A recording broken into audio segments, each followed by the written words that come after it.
మండలం బియ్యంబంజర్లో ఈ నెల 22వ తేదీన ఉదయం 9:28 సాయి ప్రతిష్ట మహోత్సవ కార్యక్రమం జరుగుతుందని ఆలయ కమిటీ వారు తెలియజేశారు. ఈ ప్రతిష్ట మహోత్సవ ఆహ్వాన పత్రికను మంత్రి పువ్వాడ అజయ్ కుమార్ కి స్వయంగా వెళ్లి ఇవ్వడం జరిగిందని ఆలయ నిర్వాహకులు చెన్నారెడ్డి నరసింహారెడ్డి తెలియజేశారు. ఈ కార్యక్రమానికి అందరూ విచ్చేసి బాబావారి ఆశీస్సులు పొందగలరని ఆలయ కమిటీ వారు కోరారు. రెడ్డి గారు హెట్రో అధినేత, సాయి స్ఫూర్తి ఇంజనీరింగ్ కళాశాల యాజమాన్యులు అధినేత వారు మన రాజసాయి మందిరానికి విగ్రహాన్ని 5.5 అడుగుల పాలరాతి విగ్రహాన్ని బహుకరించి ఉన్నారు.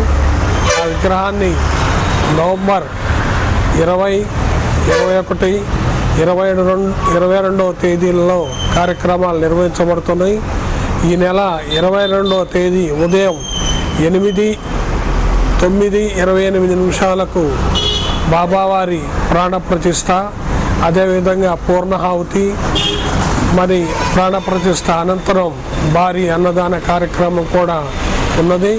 కావున ఈ ఆహ్వానాన్ని మన్నించి ప్రతి ఒక్కరూ కార్యక్రమానికి హాజరై బాబావారి ఆశీస్సులు పొంది మాకు